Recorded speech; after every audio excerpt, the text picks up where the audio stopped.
Hola, ¿cómo están el día de hoy? El día de hoy vamos a ver temas de la semana 6. Son distintos temas, entonces lo denominé temas diversos. Y bueno, la bibliografía la vamos a poder encontrar en el libro de Derecho Fiscal que se encuentra a su disposición en la biblioteca digital de la universidad. El día de hoy vamos a hablar de la extinción de las contribuciones. Y bueno, ¿cómo, ¿cómo vamos a extinguir las deudas de las contribuciones? El medio por excelencia es el pago. Dice, es el modo por excelencia más común para extinguir la relación de la obligación. El pago disuelve el vínculo jurídico que ataba al deudor con su acreedor. Hay otra forma también que se llama compensación.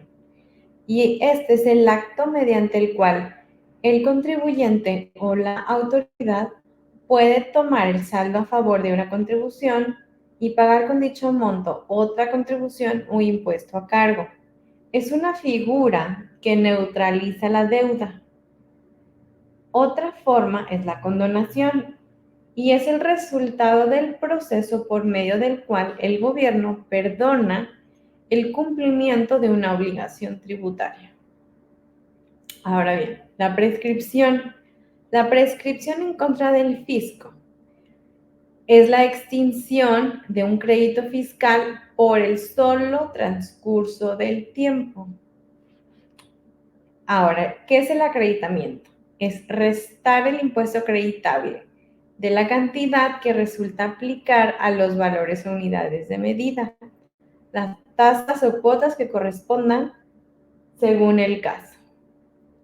Otra forma es la cancelación, que es el registro que hace la autoridad en sus controles internos, atendiendo a que el cobro o crédito no pudo realizarse, en virtud de que existe imposibilidad práctica de cobro o porque su cobro es incosteable, sin que esto libere del cumplimiento de la obligación del contribuyente.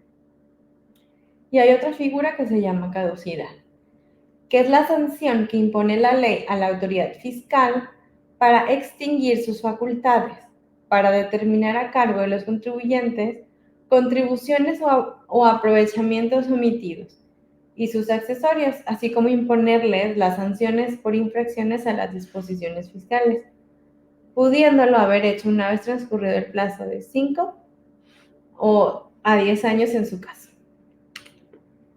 Muy bien, el siguiente tema son las facultades de comprobación que están mencionadas en el artículo 42 del Código. Básicamente vamos a hablar de forma general de requerimiento, revisión de gabinete, visita domiciliaria y revisión electrónica. Los requerimientos. En términos del artículo 42 del Código, las autoridades pueden utilizar sus facultades de comprobación, ya sean los contribuyentes, responsables solidarios o terceros, por los siguientes medios: requerimientos por errores aritméticos, omisiones u otros que aparecen en las declaraciones, solicitudes o avisos, requerir la exhibición de la contabilidad, datos o información en su domicilio, establecimiento o en las oficinas de las propias autoridades. A esto se le llama revisión de gabinete. Practicar visitas para revisar su contabilidad, bienes y mercancías, que a esto se le llama visita domiciliaria. Bueno, revisar dictámenes formulados por los contadores públicos sobre los estados financieros de los contribuyentes, revisar el cumplimiento de las obligaciones fiscales en materia de la expedición de comprobantes fiscales y la presentación de solicitudes o avisos al RFC, así como en materia aduanera, y así más. Bueno, ahora vamos a pasar a la revisión de gabinete. ¿Cómo la podemos explicar? Bueno, esta facultad de comprobación viene regulada en el artículo 48. Su principal característica es que la autoridad requerirá información por escrito para que el contribuyente la proporcione en las oficinas de dicha autoridad y ésta la analice, con el fin de comprobar la veracidad de las declaraciones presentadas por los contribuyentes. Las autoridades fiscales podrán solicitar informes, datos, documentos o la presentación de la contabilidad o parte de esta, incluyendo lo relativo a cuentas bancarias. ¿Cómo se comienza una revisión? Bueno, inician facultades con el primer requerimiento de información. El contribuyente la proporciona. La autoridad puede tener por satisfecho el requerimiento o requerir nuevamente la documentación. La autoridad emite el oficio de observaciones, errores encontrados en la contabilidad y da plazo de 20 días al contribuyente para desvirtuarlas. En caso de que encuentre algo, pues le avisa y le da un plazo para que lo pueda desvirtuar. Ahora bien, el contribuyente da contestación al oficio de observaciones dentro del plazo de 20 días. ¿Y después qué pasa? La autoridad dicta la resolución, determina que fueron desvirtuadas sus observaciones o bien determina algún incumplimiento de obligaciones y finca un crédito fiscal consistente en contribución omitida y o multas y recargos. Y para esto, la revisión puede tener una duración máxima de 12 meses. Esto es muy importante. Continúe. Y ahora, ¿qué pasa en las visitas domiciliarias? Esta facultad encuentra su fundamento en los artículos 43, 44, 46 y 46A del Código. Su principal característica es que la autoridad realizará las facultades de comprobación dentro del domicilio del contribuyente, responsable solidario o algún tercero relacionado con ellos. En dicha revisión examinará y analizará su contabilidad, bienes y mercancías. La legislación permite a la autoridad introducirse a su domicilio del contribuyente o los terceros y desde el mismo realizar las facultades de comprobación. ¿Cómo inicia una visita? Bueno, primeramente inicia con el oficio que contiene la orden de visita. ¿Qué debe contener la orden de visita? Debe especificar lo siguiente: el lugar o lugares donde debe efectuarse la visita, el nombre de la persona o personas que deban efectuar la visita. Debe contener impreso el nombre del visitado y señalar el periodo, ejercicio y obligaciones a revisar. Punto número 2. La visita se realizará en el domicilio señalado, con el contribuyente visitado o su representante legal. En caso de persona moral, a falta de ellos, con cualquier persona, previo citatorio, designándose en cualquiera de los casos a 2 testigos que constaten el proceder de las partes. Los visitadores deben identificarse plenamente. En las visitas domiciliarias, toda actuación de la autoridad debe constar por escrito. Para ello se levantan actas circunstanciadas de todo lo que sucede dentro de la visita. Por ejemplo, en dichas actas se señala la forma en que se identificaron los visitadores. Se precisa quién atendió la visita por parte del contribuyente visitado y se identifican los documentos revisados, entre otras cosas. Punto 3. El día de la orden de visita se levantará acta parcial de inicio y durante el desarrollo de la visita se levantarán actas parciales en donde constarán de manera circunstanciada los hechos u omisiones que se hubieran conocido por los visitadores. Después de levantar las actas parciales, se debe realizar una última acta en donde se den a conocer al contribuyente los hechos u omisiones verificados en toda la visita, así como otorgar al contribuyente el plazo de 20 días para realizar manifestaciones. Una vez realizado lo anterior, punto 5, debe emitirse un acta final donde se den a conocer de manera definitiva los hechos u omisiones y serán mención a la terminación de la misma. Punto 6. La autoridad deberá concluir la visita en un plazo máximo de 12 meses como regla general. En un plazo de 18 meses, tratándose de revisiones que involucren contribuyentes que consoliden o que integren el sistema financiero, y 24 meses revisiones que involucren autoridades fiscales extranjeras, cuestiones de precios de transferencia o la verificación de origen, exportadores o productores de otros países. Los plazos para concluir la visita domiciliaria se cuentan desde que ya se haya notificado al contribuyente el inicio de la visita hasta la emisión del acta final.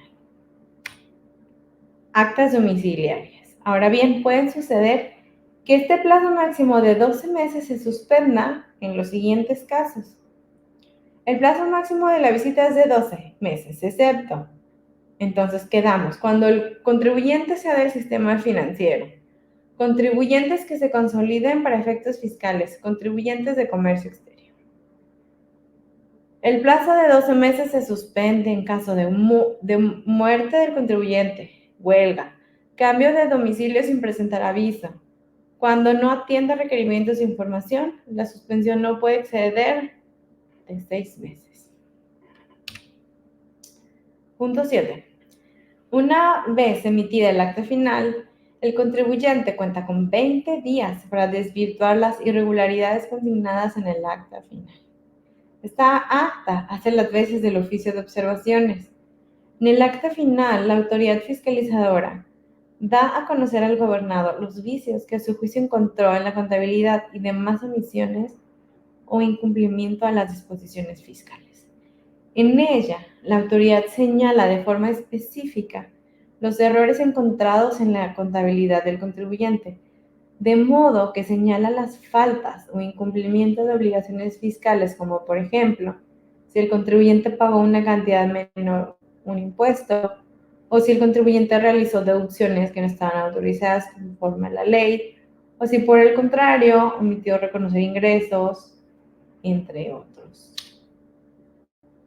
Siguiente punto.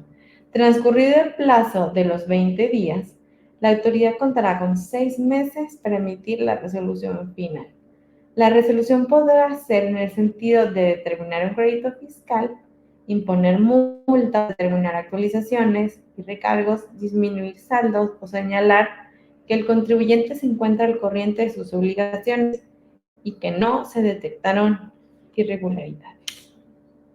Entonces, básicamente, este es el siguiente orden. Comenzamos con una orden de visita. Luego se levanta una acta parcial de inicio. Posteriormente, se levantan actas parciales. Después, una última acta parcial. Luego, el acta final. El contribuyente da contestación al acta final y luego se concluye con la resolución determinante.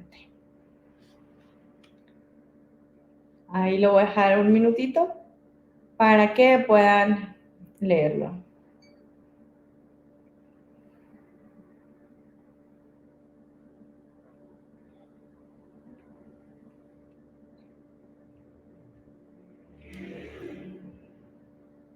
Ok, ya voy a continuar. Ahora vamos a pasar a la revisión electrónica. Una revisión electrónica consiste en examinar conceptos o rubros específicos a través de medios electrónicos, desde la notificación hasta la conclusión. Con esto se reducen los plazos para concluir las auditorías y se disminuyen los costos. ¿Cómo se hace? Primero, el buzón tributario envía un mensaje al correo electrónico del contribuyente para informarle que tiene una notificación. Si los documentos enviados por la autoridad son abiertos dentro de los 3 días siguientes, se entiende hecha la notificación. Si no, al cuarto día, la notificación electrónica se tiene por realizada. 2. Con la notificación se inicia el acto de fiscalización. El contribuyente tiene 15 días hábiles para, inciso A, aportar documentación, pruebas e información para aclarar las presuntas irregularidades y desvirtuar las observaciones de la autoridad. Derivado de la información proporcionada, la autoridad puede hacer un segundo requerimiento y el contribuyente cuenta con 10 días para desvirtuarlo. Y a partir de que la información esté completa, la autoridad dispone de 40 días hábiles para emitir y notificar la resolución final. Inciso B. Puede corregir su situación fiscal, presentar declaraciones y realizar los pagos adeudados. Inciso C. También puede tramitar un acuerdo conclusivo a través de la Procuraduría de la Defensa del Contribuyente. Es muy importante que si el contribuyente no da respuesta o no aclara o desvirtúa las observaciones, la autoridad procede a determinar un crédito fiscal. Y bueno, aquí podemos observar un videíto, pero bueno, aquí no lo podemos presentar. Ok, vamos a hablar del crédito fiscal. ¿Qué es el crédito fiscal? El crédito fiscal es la cantidad, vamos a leer esto, al haber determinado la obligación contributiva o tributaria o cuantificada en cantidad líquida, que se haya precisado su monto, surge entonces lo que se denomina el crédito fiscal. El crédito fiscal es la cantidad líquida que te determina la autoridad. Es la cantidad a pagar que te determina la autoridad por el incumplimiento a una obligación. Y bueno, el artículo 4 del Código Fiscal se define lo que es un crédito fiscal. Y bueno, se define de la siguiente manera. Son créditos fiscales los que tenga derecho a percibir el Estado o sus organismos descentralizados que provengan de contribuciones de sus accesorios o de aprovechamientos, incluyendo los que deriven de responsabilidades que el Estado tenga derecho a exigir de sus funcionarios o empleados o de los particulares, así como aquellos a los que las leyes les den ese carácter y el Estado tenga derecho a percibir por cuenta ajena. Los créditos fiscales son, como cita la ley, son los derechos de cobro a favor del Estado o de sus organismos descentralizados, los cuales se integran por contribuciones, recargos, sanciones, gastos de ejecución, indemnizaciones por cheques devueltos. Bueno, vamos a hablar del nacimiento y ciclo del crédito fiscal. El nacimiento o causación de la obligación contributiva comienza en el momento en que se realizan las situaciones jurídicas o de hecho previstas por la ley y que generan la obligación. En cambio, la determinación de la obligación contributiva o tributaria es un acto posterior a su nacimiento o causación, que consiste en precisar si el acto realizado encuadra en el supuesto previsto por la ley y que genera la citada obligación contributiva, que posteriormente será cuantificada en cantidad líquida, ya sea realizada por el contribuyente o por la autoridad, aplicando los procedimientos establecidos en la ley para obtener el importe del crédito fiscal a pagar. Bueno, hay 3 momentos: nacimiento o causación, determinación y liquidación. Nacimiento o causación es la realización de los hechos, actividades o situaciones grabadas por la ley. La determinación es el señalamiento de que la acción o conducta realizada encuadra en el supuesto previsto por la ley. Y la liquidación consiste en la operación de los cálculos matemáticos correspondientes, obtener el importe de la contribución a pago, o sea, el crédito fiscal, y el momento o época de pago de la contribución respectiva. Y bueno, la bibliografía utilizada es el código, el libro que se llama Derecho Fiscal, que lo pueden encontrar en la biblioteca digital de la universidad, y otro libro que se llama El Crédito Fiscal, que también lo pueden encontrar en la biblioteca digital. Toda esta bibliografía la pueden encontrar ahí, tal cual se puso. Es importante que lean todo el material. Realmente yo simplemente lo sinteticé. Hay muchísimo que pueden enriquecerse de todo lo que dicen los autores. Y bueno, lo van a utilizar para sus actividades. Espero les haya servido y cualquier duda me pueden escribir al correo y por favor hagan uso de las herramientas que les proporciona la universidad. Muchas gracias. Bonita tarde.